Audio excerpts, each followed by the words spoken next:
What's up, everybody? Yeah, I didn't say that correctly, but we're just going for it. How's it going? For it, Dave. Going, Dave. It is going. You know what is really going? House of this motherfucking dragon.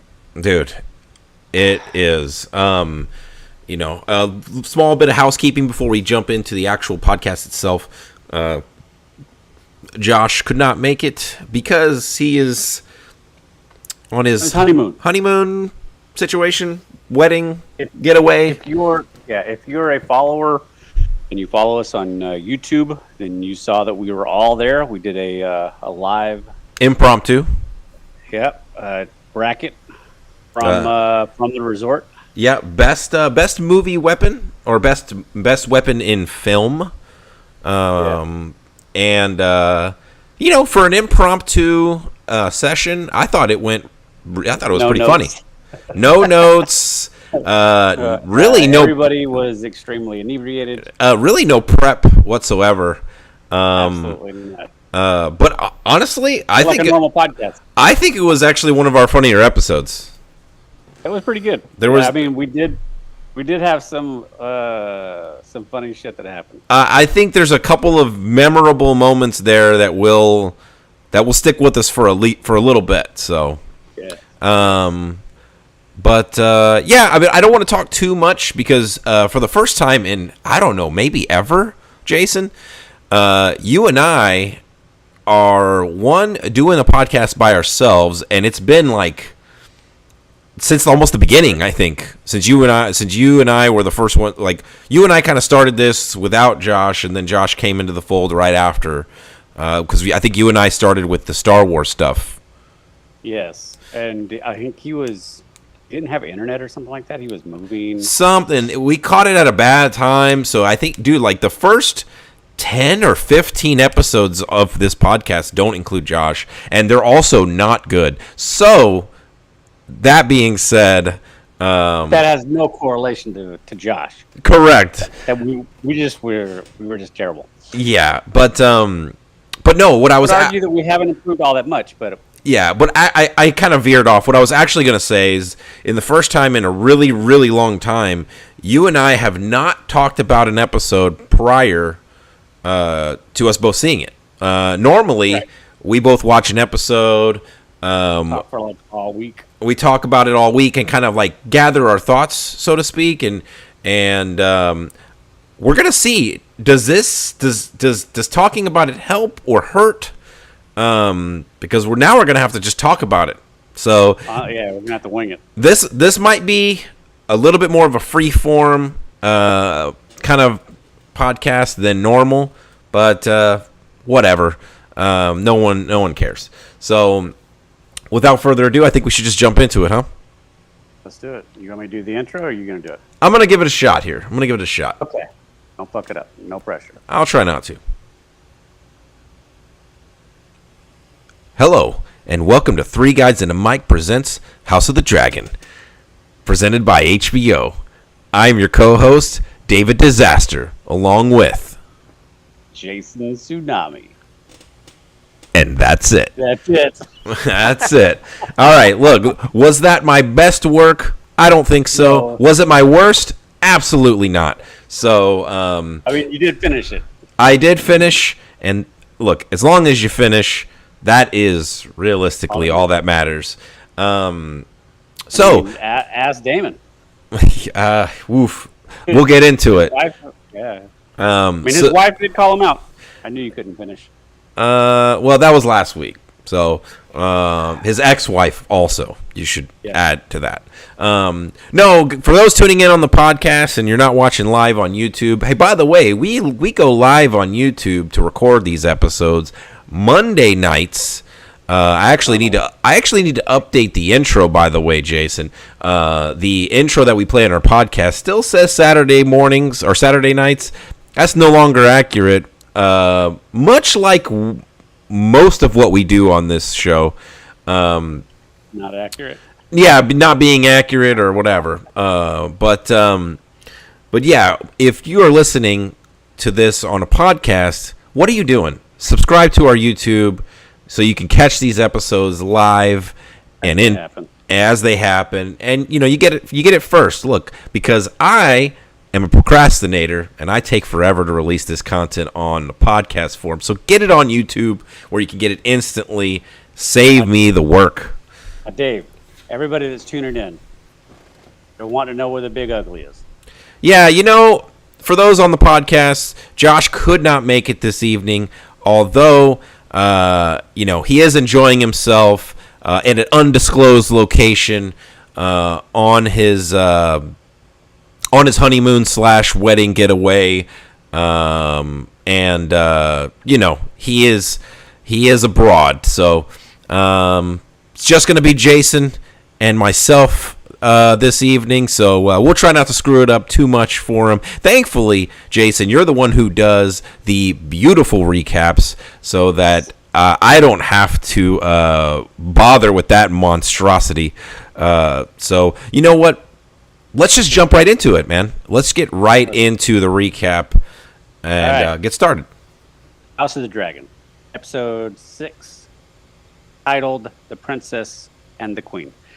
It's been 10 years since the wedding of Rhaenyra and Laenor, and we open with the birth of their third child. Man, where has the time gone? And man, what happened to Queen Alicent, who immediately calls for the son to be brought to her to inspect him for the familiar family traits of House Targaryen. Then she basically snips Laenor's balls off, and we are off to the races. God, so much happens. I know. We get a whirlwind here. Sir Criston, he's still alive.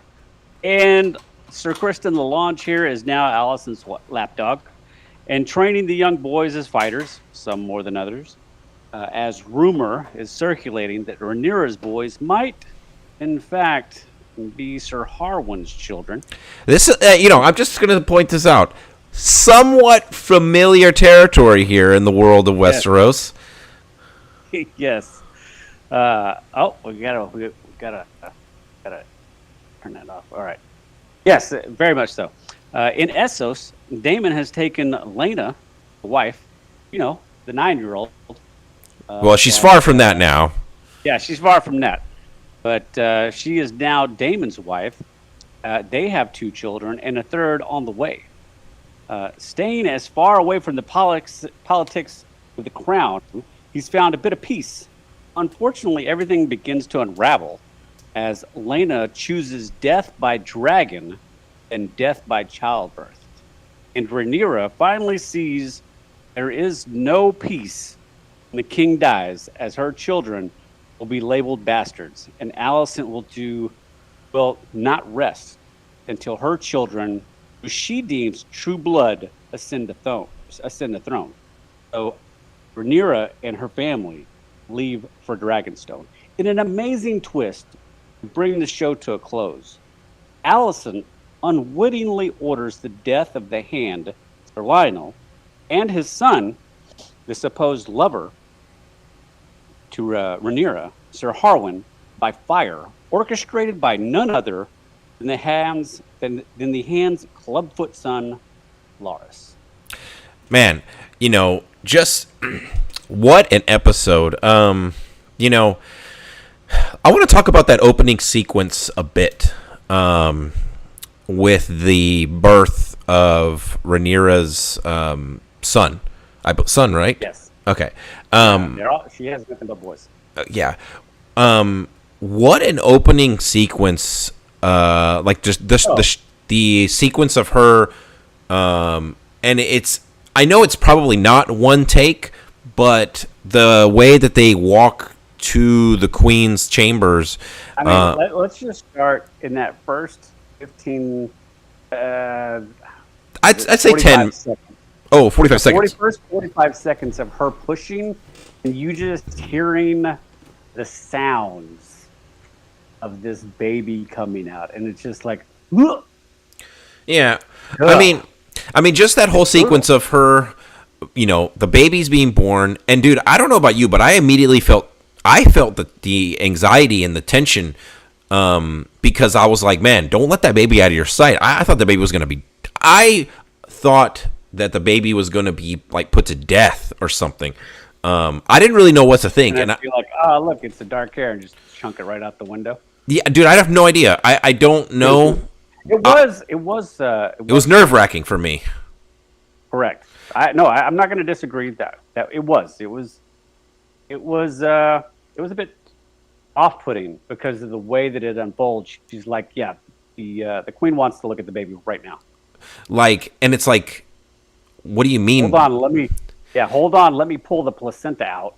Yeah, and it's like, because we got the 10-year jump. We got another like jump, and it's 10 years, and it's very obvious that the power balance has definitely swayed in the last decade. Would you agree, Jason, that prior to this episode, Rhaenyra was although Alicent was queen, Rhaenyra was more into power. I will say, like, it's not. I don't have it. This is not an issue with this episode. To your point, like, I feel like had this scene played out in the prior episode, Rhaenyra would have been like, "Yeah, you're not getting my kid, and I'll go see the queen when I fucking want to." Well, I think it speaks more to what's gone on in the last decade, right? Yeah. And it kind of hit me. I was like, damn, Rhaenyra is not in this. She doesn't have the same level of stroke that she had before, right? Or it seems as that. And I think by the end of the episode, we kind of get that confirmation. Because by the end of the episode, her and Laenor, they decide to get out of there and head to Dragonstone. So I mean, it's very obvious that Alicent has, and I did mention this to you prior to you finishing the episode. I felt like Alicent has really started to take a lot of her dad's principles at heart here. And Alicent gives me now I'm blanking on her name. The Cersei vibes. Yes, thank you. Alicent is definitely giving me Cersei vibes, where she would do anything for her kids, even though unlike Cersei, Cersei's children, which obvious other than Joffrey, her two other children seemed normal. Man, I don't know about Alicent's oldest son. That dude seems. But let's pump the brakes, Dave. Hey, let's get it into the routine. We go right off the rails. Favorite scene? Let me think about that. You go ahead and go first, and I gotta mull it over just a bit. All right. So for me, I think that my favorite scene is going to be what I believe is like the last straw. Like, over the course of the episode, to what you said in the beginning, you get this power dynamic that was at one point tipped on the scale for Rhaenyra, and now is it at the very worst for her even. But Alicent seems to have a little bit of a little bit more power at this time now, and Rhaenyra is basically attempting his last-ditch effort. She's in the small council meeting. They're doing some tit for tat back and forth. Alicent gives advice. Rhaenyra kind of counters it. There's this little dynamic going back and forth, and then the council's meeting's supposed to be over, and Rhaenyra's like, "Hold on, I need to say something," and she attempts to give the olive branch, so to speak. She apologizes for what appears to be going on, that she might have offended somebody, or that things are going sideways, and whatever happened, she wants it to be water under the bridge. She wants to get through this, and she offers up her eldest son, who will be heir to her when she's dead, as a betrothal to Alicent's eldest daughter. And you're like, this makes sense. Like, I mean, this is a reasonable offer. Even the king's like, hell yeah, this is a great offer. Even though they are technically related, and it's kind of still weird. But yeah. And Allison's just like, she looks at her and she just gives her this like, you've got to be fucking kidding me look. And it's at that moment where I think the light kind of goes off in everybody's head except for the king's, like that we're headed to something bad. And I think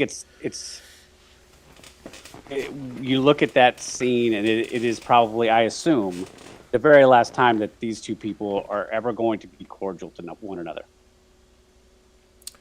You know, I think that is a really good scene, and I agree with you. I don't know that you're ever going to really get Allison and Rhaenyra. It feels like you're not going to get either one of them in the same room together and there not be bloodshed.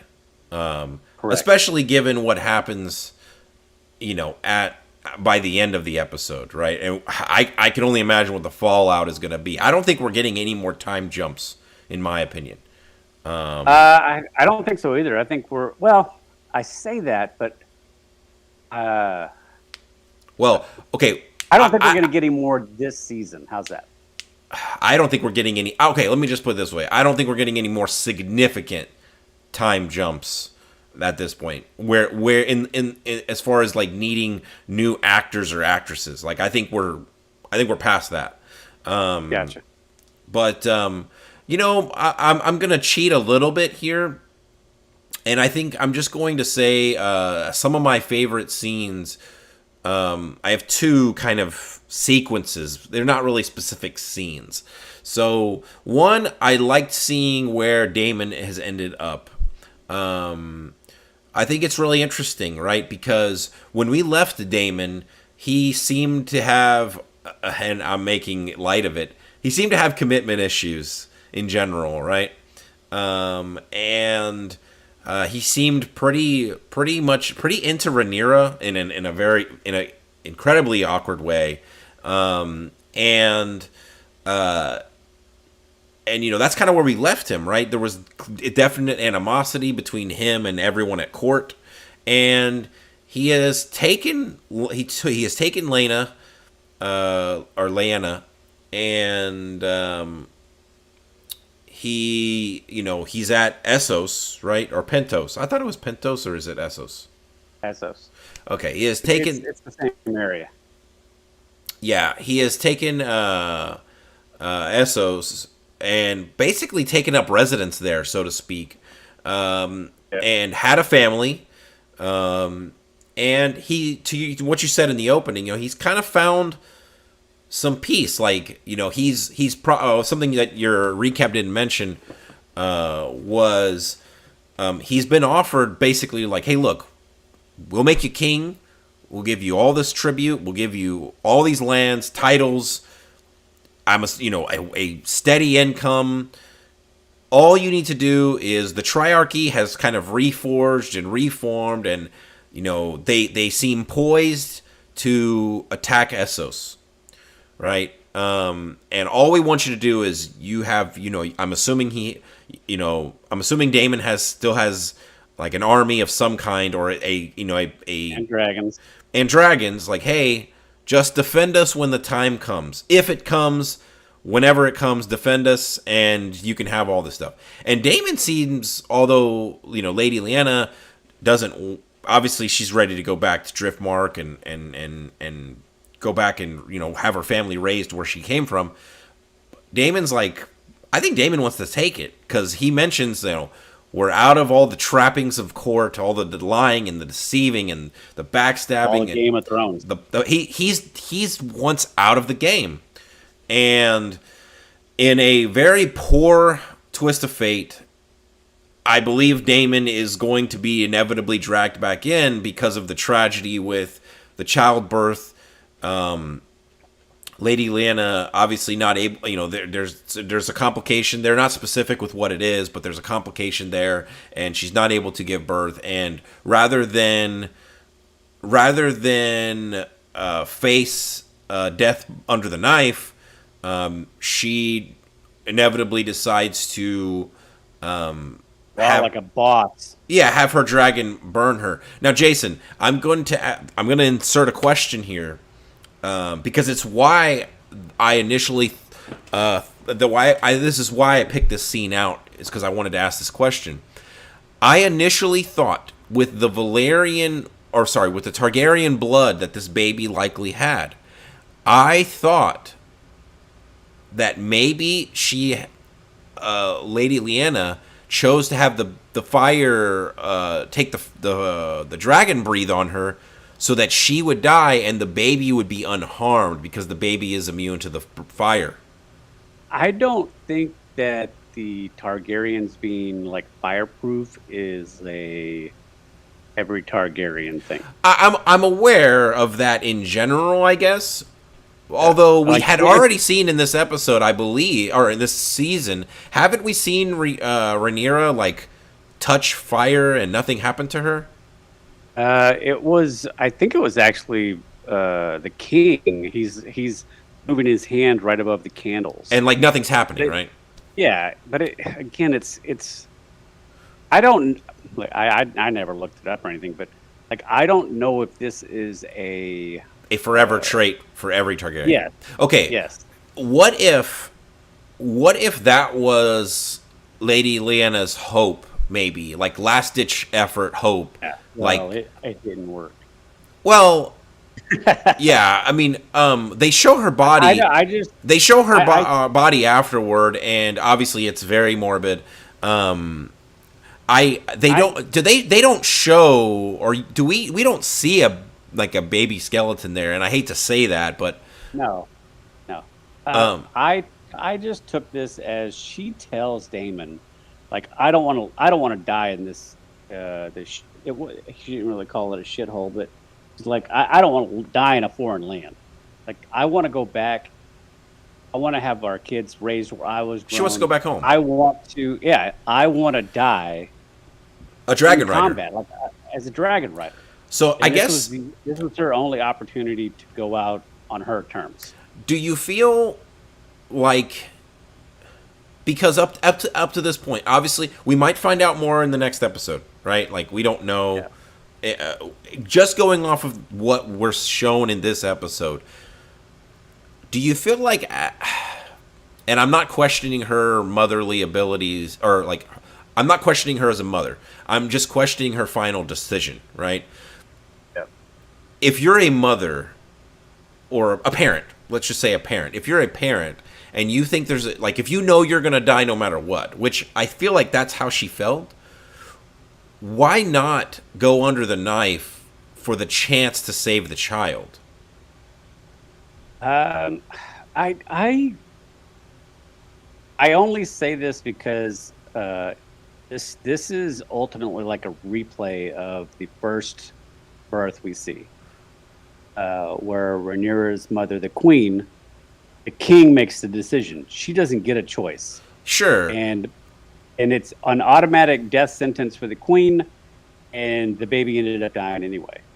So in this scene, you have a similar situation, and the maester is not as skilled as the other one, and he tells him, "Listen, I've gone as far as I can go. I cannot. It's beyond my mental capacity." And he says, like, I don't even know exactly if I can cut the baby out. Like, it's more of a situation where, like, I know of this treatment. I've never done it. If we do it, I can't even say that the baby will survive. I mean, and I think Laenor hears this conversation. I think you mean Lena, not Laenor. Yeah, Lena. Yeah. I mean, here's my thing though. I mean, again, I'm not, not trying to make light of it or whatever, or that's not really the right term, but I'm just thinking as a parent, if there's any chance, however small, if you know your life is already forfeit, you're done. Like, There is, like, regardless of what happens, you're going. I get wanting to go out on your own terms. I understand that. I respect that.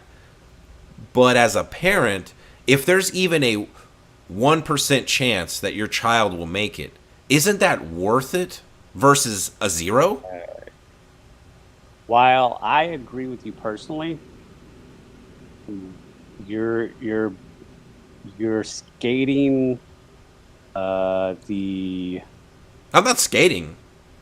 No. You're skating the my body, my choice.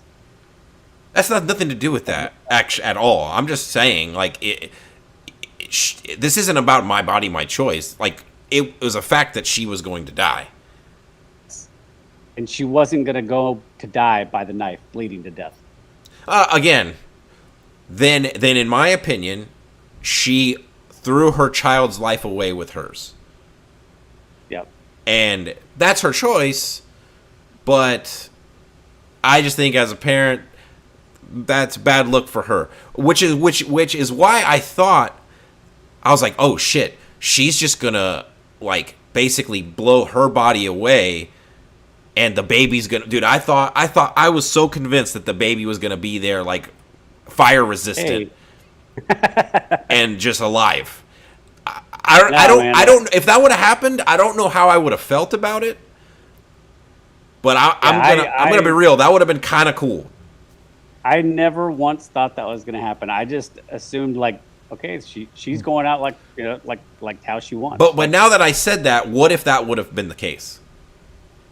I think that would have been kind of silly. I think it would have been a little bit goofy because, okay, so let's say I'm gonna say this: we have never seen anybody survive Dragonfire except the Night King. I don't think Daenerys or Snow, if she would have been breathed on by any of her dragons, I don't think she survives that. Well, let's move on in either case. Yeah, it's one thing to stand in regular fire, but like, dragon fire is a little bit more. I guess maybe she lived. I guess. Well, okay. In my head, right, the brunt of the dragon force of the dragon fire, Lena would be taking. Her body would essentially afterward. Her body would essentially be burning away, and that's how I justified it in my brain, right? Like her body is shielding from the majority of the blast. I get what you're saying. I think if they would have done that, then that would have made this like this child like on another level. Amen. Could be. Hey, look, you know what? I think it was a decent idea. Anyway, my other scene that I wanted to bring up is really just the last sequence. Again, you know, with Laris and kind of like, it's kind of a montage, not really montage, but you know, it's kind of jumping around a little bit as far as what's happening. So, you know, up to this point, you know, we know the hand is, you know, he tried to step down, he didn't, and then he wasn't allowed to by Viserys, and at this point, his son Harwin was being, basically, he got forced demoted due to his actions, and they were being brought back to Harrenhal, right? Yep. And you know, man, the curse of Harrenhal is explained by Laris, and that sequence is like my favorite. When Laris is explaining, like, I guess the guy who initially built Harrenhal, he like put his blood into it, in the stone, right? I think what that was a lot of the builders were sacrificed to make that. So yes. Their bodies were just like mushed. Yeah. And you know, he mentions that the Harrenhal is supposed to be cursed, and look, spoiler, that curse is still well in effect by the time we get to Game of Thrones, the main show, right? Because everyone who's given control of Harrenhal doesn't live. Yeah, it's never good luck. But no, that whole sequence, like, dude, just him setting Harwin's Harwin Strong's room on fire, and Harwin's banging on the door on his father's door, who's next door to him. Well, I think they set the entire wing tower, or tower on fire. Tower on fire because everybody in there was dead, including the Hand, who was trying to get him out. Yeah, and dude, I knew when I saw that fire and I saw Harwin's like, it's burning me. I was like, he's not making it, dude. Out a window, he should jump out. And man, two people in this episode, both of the deaths, or sorry, three of the deaths are fire. And what did you think about that sequence at the end there? Were you expecting it? Did it come a little sooner than you expected? It came sooner than I expected because he plays the audience the same way he plays Allison. Like, Alicent is... He meaning who? Laris? Yes. Okay. You kind of assume the role of Alicent because you understand what she's saying. She's saying that, is there nobody here that can help me get what I need to get done? And it's so silly the way that plays out because when they talk about it, she's like, well, Strong can't do his job because he's biased. And Laris is like, well, then, okay, so what do you want to do about it? And she's like, I wish my dad was still Hand. And he's like, oh, so he could be biased? And he calls her out on it. Yeah, and she says at least he's biased for me, basically. Yes, which is the real truth. She wants somebody on her side. She just... Yeah, but the thing is that is, to me, that is like the epitome of the political struggle. Yeah. It's like, I don't care if I'm doing it and it's wrong. But when I do it, I want it to be okay because I'm the one that's doing it. Yeah. It's like it's one of those like a catch-22. But so when he explains to her what happened at the end, she's like, I did not mean for you to do this. And he's like, oh, well, when the queen asks, I mean, any loyal subject should be able to bend over backwards to make sure that it gets done. And then he straight up says, I expect to be rewarded. Yeah. Or thanked or something along those lines. Yeah, well rewarded. And do we... I know how I feel, and I'll just say how I feel. Is Alicent really that naive? Like, does she? I think she is. Hold on, Dave. What? Let's get into questions when we get to that. We still have to get the favorite character, Dave. Jesus Christ. Well, dude, look. I'm just going into the natural form of the conversation here. I agree. We still need to knock out favorite character. You go first. Jesus Christ, Dave. I'm going to go unless with... you're not ready. No, I can get it. This was a tough one because there was quite a few characters that were, I don't want to say gray, but you could see them working both sides. Like, they think they're doing good, but they know they've also fucked some shit up. For me, in this episode, my favorite character is going to be Rhaenyra. This is basically like her. It's a little late in the game to say coming of age. But this is where Rhaenyra finally understands that her actions, as far as what she's done, can no longer be overcome simply because of who she is or who her father is. Yeah. And she is attempting to quell the oncoming war that is becoming more imminent by the day. And in the end, she throws a Hail Mary to Alicent, and Alicent basically laughs in her face without actually laughing. And she knows that this can't go any further. Like, she goes to her husband and says, hey, listen, if this is your new gay lover, I don't care. Tell him to come with us. We're packing up our shit, and we're moving to Beverly. Look, I'm not going to quote it correctly, but the good sailor knows to flee the Yes. storm, right? Yes. Something to that effect, right? I say it a couple of times in this episode. Yeah. I didn't write it down or whatever, but it's something to that effect, right? So there's a coming storm, and Rhaenyra thought she could weather that storm. She thought she could just sail right into it, and no, she cannot. Right. And I feel like when she learns of her lover's death, right, meaning Harwin Strong, I think when she learns of his death, it's not going to be good. I think she's going to be a little bit mad, because she did seem to I think she seemed to love him. Like I got that impression.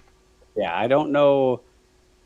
Like, yes, they give you the impression nothing is ever said, but I mean, if we're led to believe that what is true, that they've had 3 kids.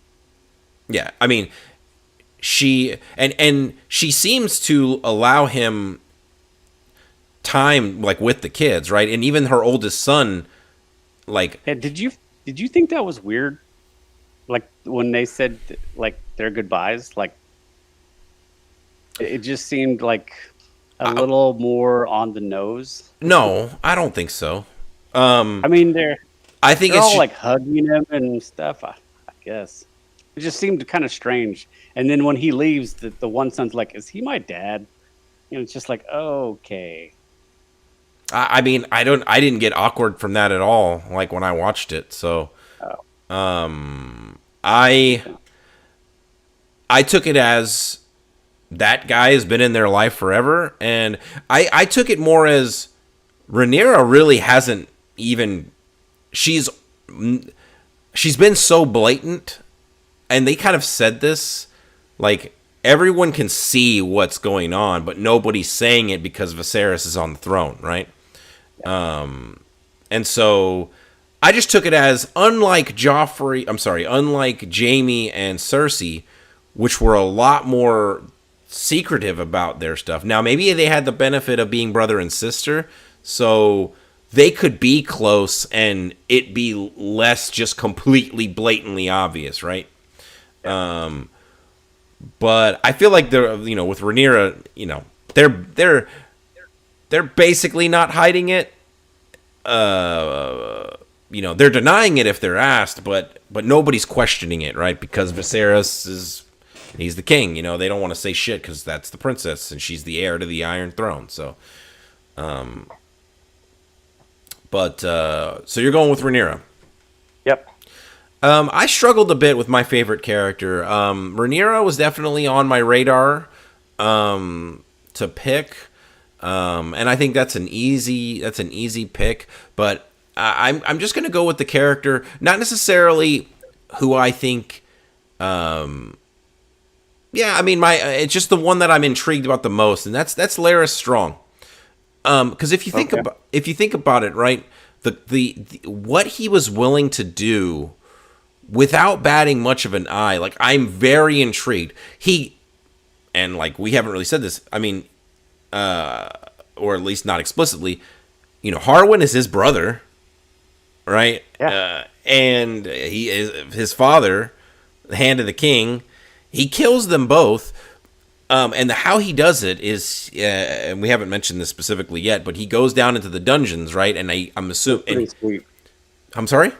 Which is pretty sweet. That scene where he goes down there and he's like, "Oh, look, y'all are supposed to hang tomorrow," or whatever. So yeah, he goes down and gets basically the guys who are on death row, and death row in Westeros is like, you're about to get killed. Like, there's probably not been much of a trial. I'm sure these people. Just by hanging. Yeah, these people are about to die. He goes downstairs or goes down to the dungeons, retrieves them, but the interest, and if that was it, that would be cool still.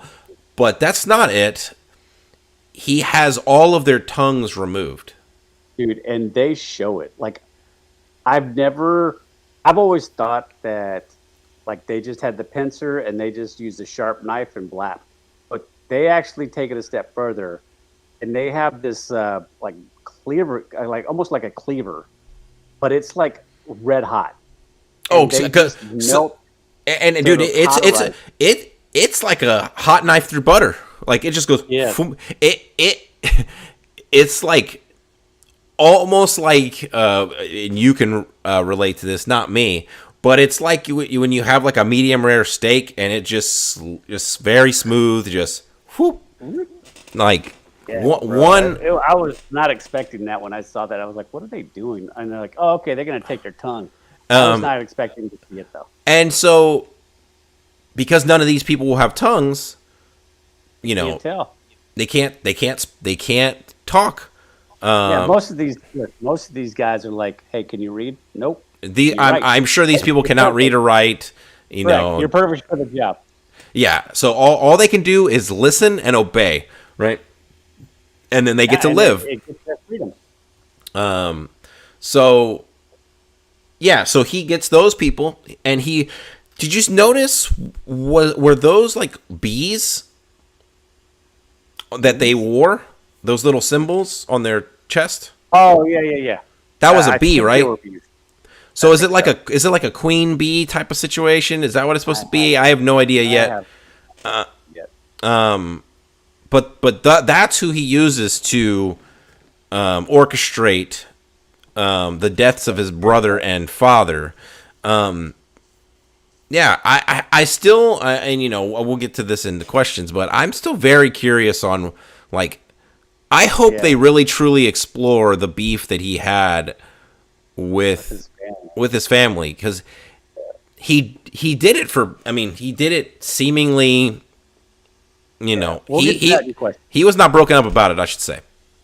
Dave, least favorite character this week? Man, like, it's hard because no one is bad. There's nobody like. There's one. If there's.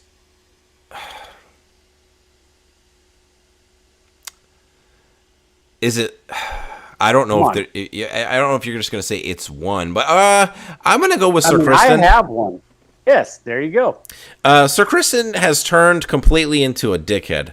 He's a complete heel. What a prick. Look, good heel turn on him, right? I didn't know he had it in him, but he called Rhaenyra he called Rhaenyra the C word. 10 years later, and this dude still he can't get over it. Bro, he is a sad man. He is, you know, I thought he was actually going to be with the queen, like more intimately.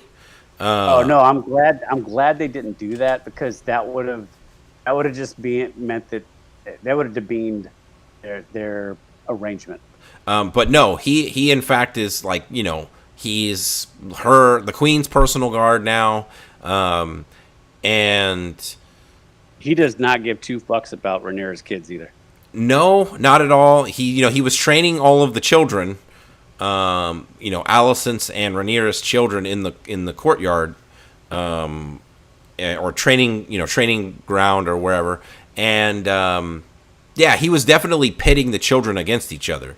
And the other Sir Harwin calls it out. He's like, "You don't seem to be training these boys in the same fighting styles as you're showing these others." All he wanted, and look, Sir Harwin. I think Sir Herron was a good guy, like, at the end of the day, because it's not like he wanted his kids be put over the queen's children. He just said, he wanted to be trained the same. He's like, hey, because I think Sir Kristen's like, oh, you would want me to train the other ones more, right? And he's like, no, I just want them equal. Like, yeah. And Sir Harwin's not really trying to start shit. He's just trying to, like, because Sir Kristen is, like, teaching Aegon to, like, oh, keep attacking him while he's on the ground, keep fighting, and Sir Harwin is like, oh yeah, that's what you should do. Teach the young prince, you know, to be malicious, to be dishonorable, basically, by just attacking a foe while they're on the ground defenseless. Not to mention the age difference between the two kids is clearly there. And you know what's funny is before that, I actually think Aegon was on the losing side. Like, Aegon was getting beat by the younger kid. Yeah, they have a back and forth, and Aegon gets the first run through, but then the younger kid actually has him kind of reeling. And it wasn't until Sir Kristen was basically like, "Look, you overpower him. You're stronger. Yeah. Just basically not just them how to do it. basically just relentless." Oh yeah, and then like Sir Kristen, every moment in the fight was like, "All right, kick him. All right, do this. All right, hit him harder." Yeah. And it's like, and what we learned from that scene is Sir Kristen had a motive there, and that was to push Sir Harwin to the point of breaking, because he basically calls him out for being the father of the children. Close. Yeah, he does. And Sir Harwin takes that bait, man. Unfortunately, he takes that bait, and that ultimately becomes his undoing. And his father's. Yes. Yeah, and man, that's just, it sucks because it's in Westeros, like, the good guys just don't win, at least not early. No. And I expect not late either. Yeah, I expected Sir Harwin to die, I'm going to be honest, but I did not expect him to die in the same episode we would be introduced to him in. Yeah. Kind of sucked. Yeah, but yeah, Sir Kristen, my least favorite. I'm assuming it's yours. Yeah. That guy's a prick. Yeah. What's next? Best death? I'm gonna give it to Lady Lyanna just because it's not a death I wanted, but she went out the way she wanted, and I know I kind of had I was kind of fantasy booking how I would have made that go down, but she went out like a dragon rider. She went out on her own terms, and I have to respect that. Yeah. I agree. When she gets up from the table that she's trying to like get this kid out of her, I wasn't sure what she was doing there. Yeah, I was like, what? We're just taking pause. But take 5.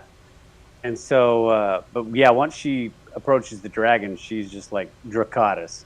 And I'm like, oh shit! And the dragon didn't want to do it at all. Yeah, because she had bonded with it. Yeah. And it took 5 or 6 tries to get that dragon to finally just torture us. Yeah. But yeah, that's easily the best one. And I think it has the most implication because, what does Daemon do? Does he go back to? Well, I think the Driftmark. Yeah, I mean he has to because there's going to have to be a funeral. So I think and he's going to honor her wishes and bury her there. Correct. And so as soon as he gets there, he's going to start seeing what's going on. And he's going to run into Lord Corlys because he's got it. Yeah, I mean, Lord Corlys. I mean, that's his daughter that just died. Yeah, and you're going to have. I don't know if I assume that Rhaenyra is going to have to come back, but you're going to have Alicent there, and you're going to have. There's just no way that Daemon goes back there and doesn't see plain as day what's about to happen, and decide, all right, I was almost out, but you reeled me back in. Yeah. What's next? We can go into issues. I only got one issue. Okay, well, get on with your issue because I have a question. Okay, so my one issue is a scene that did not need to be in the show ever. Is that with the sun on the windowsill? Yeah, Aegon jerking off on the tower. What was the... Did they really just want us to not like Aegon?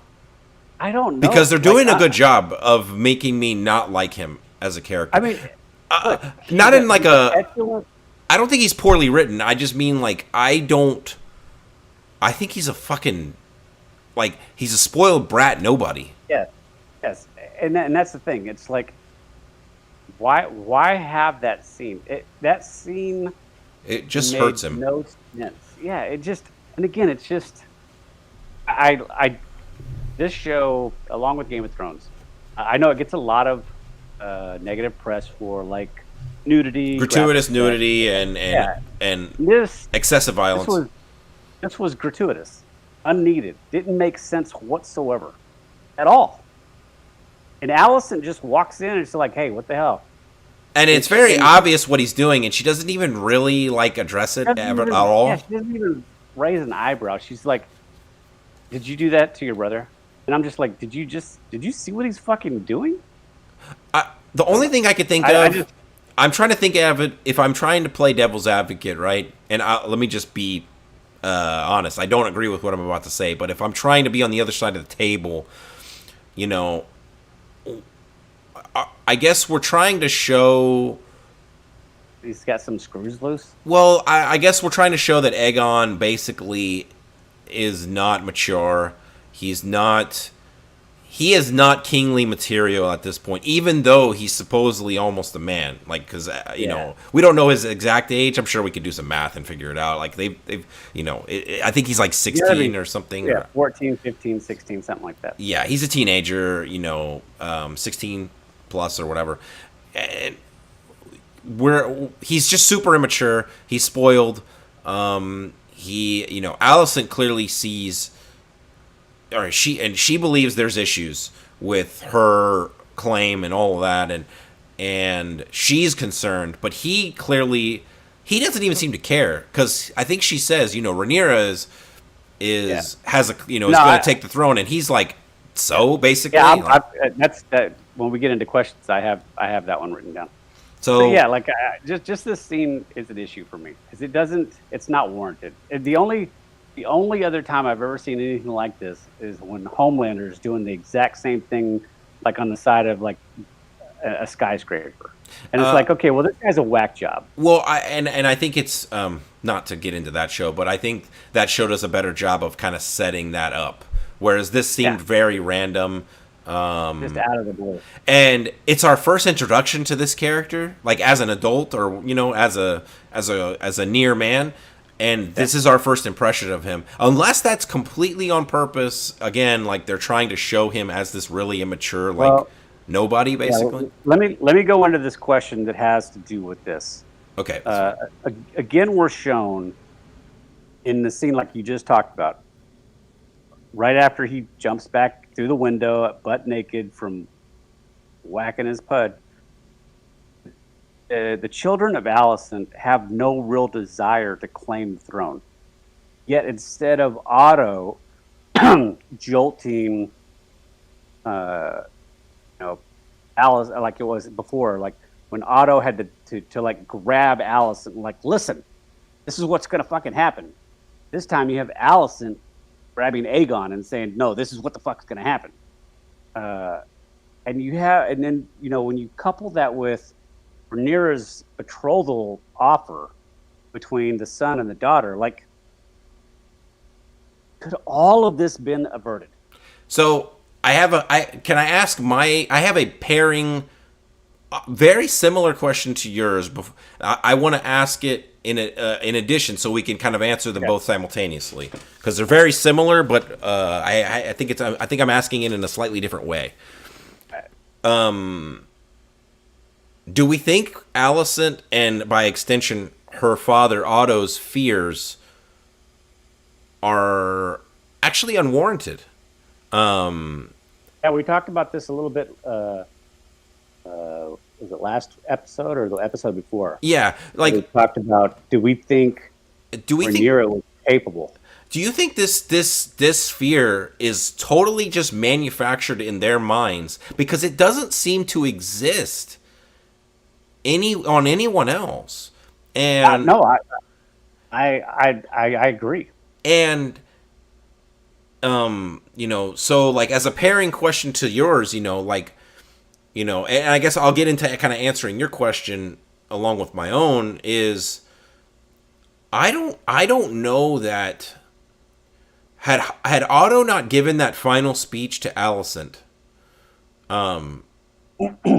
in the rain after her father's gone, right, after her father leaves, I don't know that we even have this, like, I think Alicent's paranoia is what's caused this rift. Otto spent basically his whole life, or his whole time as Hand, grooming her for the opportunity, and then basically just threw her into it and told her, hey, go do this. that we can have a line of succession here. Because doesn't by nature of Rhaenyra offering her to marry her oldest son to Alicent's oldest daughter, doesn't that basically say that she would have no plans of killing her children? Yes. Like the problem lies now in this 10-year span that Alicent at some point, and I had a little bit of this written down as far as like what we talked about, as far as why Alicent has just become, I know stupid is the wrong word to say, but I'm going to say it here in this instance, because in this span of this 10 years, Alicent Hightower, who is not a Targaryen, not a Valyrian, has no blood of the dragon, nothing whatsoever, has now bought in fully that children, the pure bloods, because they have white hair. And to your point, she cannot belittle her children with the mere thought they would marry someone that she thinks is a bastard child, even if it's obviously Rhaenyra's children. Yeah, it's just. But to your point, like, once that, even if they never got fucking married, if they just got betrothed, like, that pretty much stops, the whole theory that Rhaenyra is going to kill all your kids. Like, she wouldn't do that. Like, Rhaenyra has never, from what the show has provided, Rhaenyra has never given the impression, in private or whatever, that she would have any plans of doing that. If Alicent, I am 100% sure, if Alicent was willing to just go along with what the king said, that Alicent's children would probably be wedded to Rhaenyra's children, or other well-to-do lords and ladies, and everything would continue as normal. Now, maybe Alicent's Hightowers. Yeah, I was gonna say the Hightowers they're both the true drivers of this coming war. And I feel like this is a manufactured fear. And I think it's going to cause the deaths of countless, and ultimately, as we know, end in the demise or the near demise of the Targaryen dynasty. Yeah, like I said, it's unfortunate because you can see part of Alicent's situation. Like it's become quite obvious that Rhaenyra is not birthing the children of Laenor. And here's like I mentioned this last week with the killing of Laenor's lover. Yeah. Like, did we think that would affect his ability to fulfill his obligation? And it obviously did, because they don't actually say that they have been trying. And so I don't know, man. It's hard to tell what if they're telling the story on purpose like this. Maybe they're leaving enough gray to make you question everything. No, I get the impression that they may have tried at some point, but he obviously has no interest in that, and I don't think Rhaenyra has any interest in pursuing something that their marriage is purely political, and I think that's very obvious. No, and I absolutely agree, but like, it just seems like as much as the fear factor of Alicent, like Rhaenyra herself is being just as stupid by pretending in some make-believe world that she can have all these kids that don't look anything like the father. I think it would have been a lot smarter in hindsight, and look, it is what it is, but I think it would have been a lot smarter if they would have at least tried, like, and we don't know this is kept doing it. We don't know if Kev, this is. yeah. We don't know. We don't know the actual truth. So we're pure speculation. And that's what I was talking about. It's like they don't. Between their conversations, you don't get a definitive yes or no on whether or not they've actually been doing it. It'd have been smarter if they would have actually had at least one of their own children, right? Yeah, it was undisputed. Yeah, and then honestly, the other kids, I don't think would matter as much. It doesn't even matter because that was the arrangement. Like you and me are going to get together, and we're gonna do what our we're duty. supposed to. Yeah. We're gonna make this air, and as soon as that part's done, we do our things. We're free to do whatever we want. Yeah. Now again, we don't know the full story. It's a 10-year jump, so we don't really know what takes place, right? And so we'll have to wait and see. That may never be truly answered. So yeah. Okay. So my next question we just kind of answered it, and that was with Rhaenyra leaving for Dragonstone. She's basically letting Alicent prepare the kingdom for Aegon. Was there anything else that she could have done different? And we kind of answered it in the fact that she should have made a full-blown effort to get Laenor, assuming she didn't, a baby up in that in her body, belly of hers. Yeah. Well, I mean, again, and we don't know if that she did or didn't try. I mean, because it's not explicit, so she may have tried and didn't know, and it didn't work out. Do you think they purposely keep these things vague to make it, again, like we've been saying for a while now, make it more difficult for you to pick your side? Because I think the average person who watches this show doesn't look at it as deeply as we do, or that people who review it. Well, I do feel like here pretty soon you're going to have to pick a side. Like, yes, you're going to be watching the show, but you're going to be rooting for Team Alicent or Team Rhaenyra. Look, I think Alicent is going to get. I think Alicent at this point is very hard to root for. The Alicent that we knew 10 years ago, I think I was kind of more on her side. But this version of Alicent, I'm not so sure, man.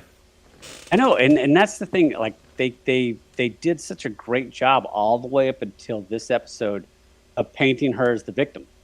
Yeah, now I'm not so sure she's the victim anymore. Correct, but at the same time, Rhaenyra really fucking botched this by pumping out 3 kids. No, I think it was the blatant.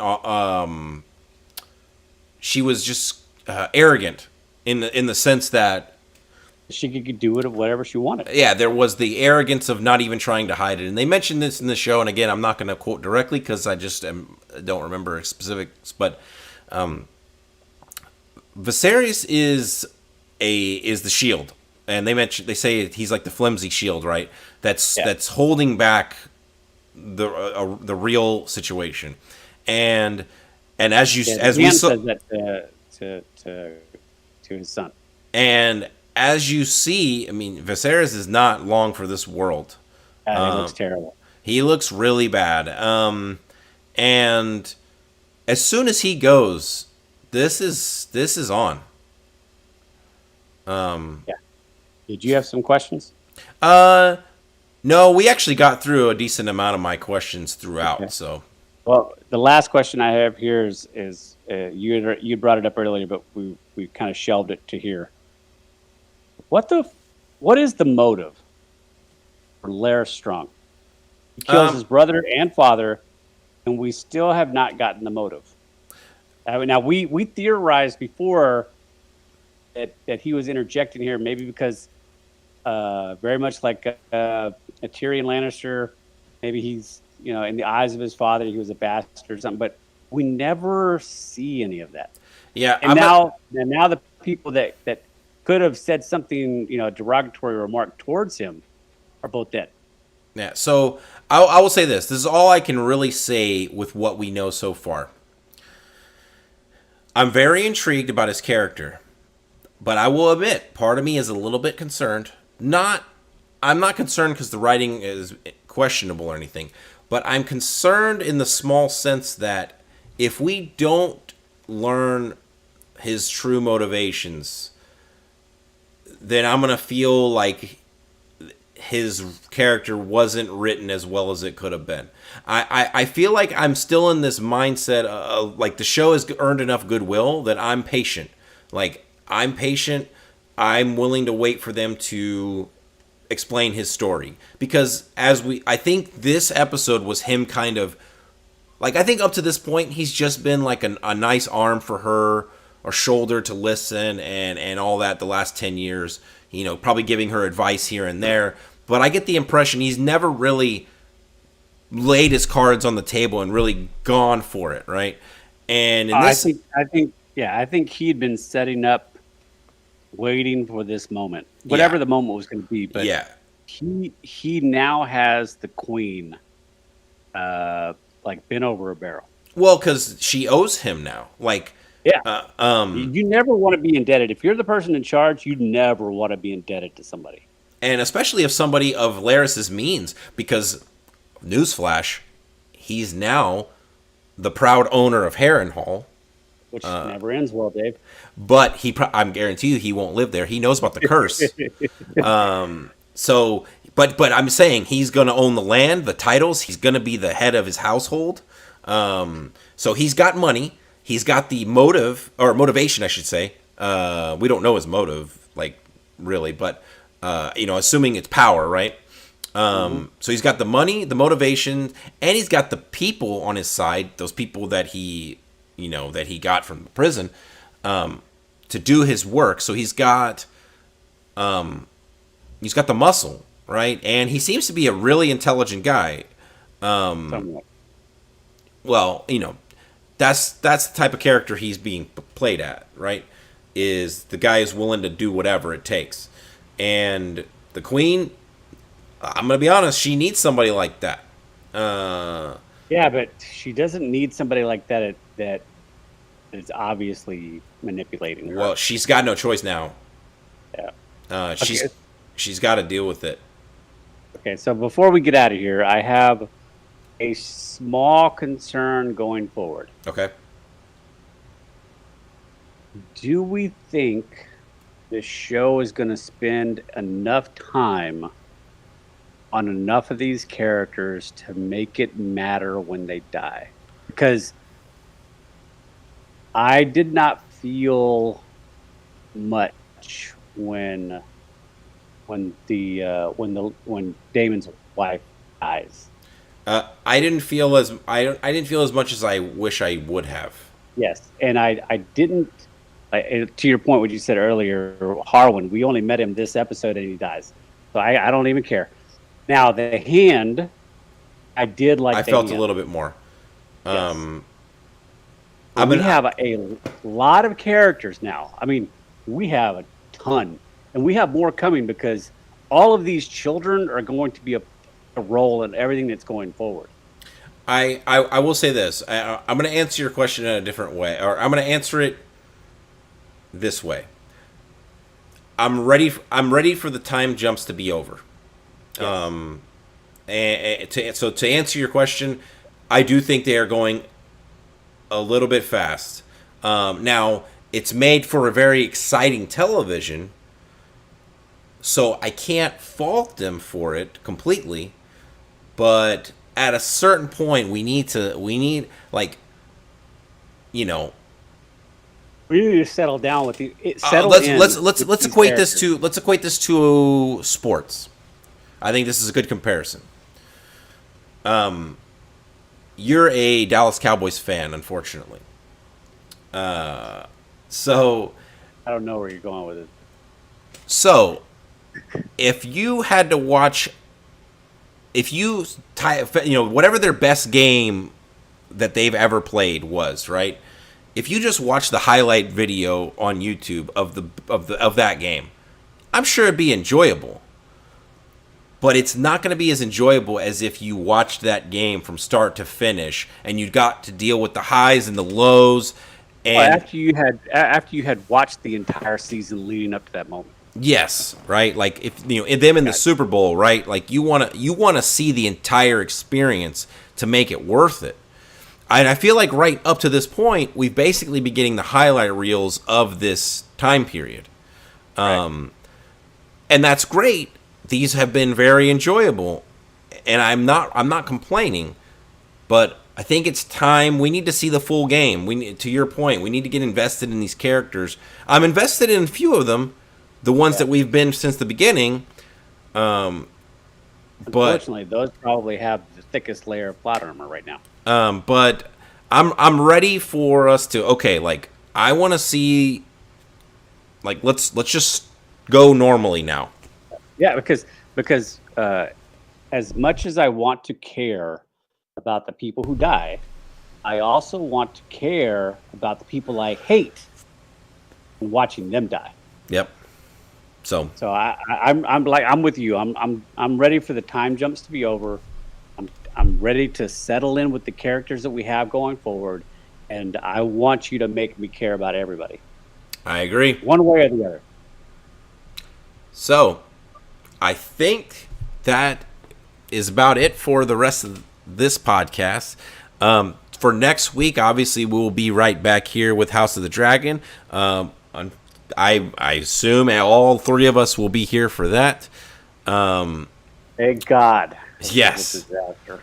Yeah. So, that's all I had. I didn't have any closing notes. So, until next time, live long and prosper. Take it easy, everybody. Later.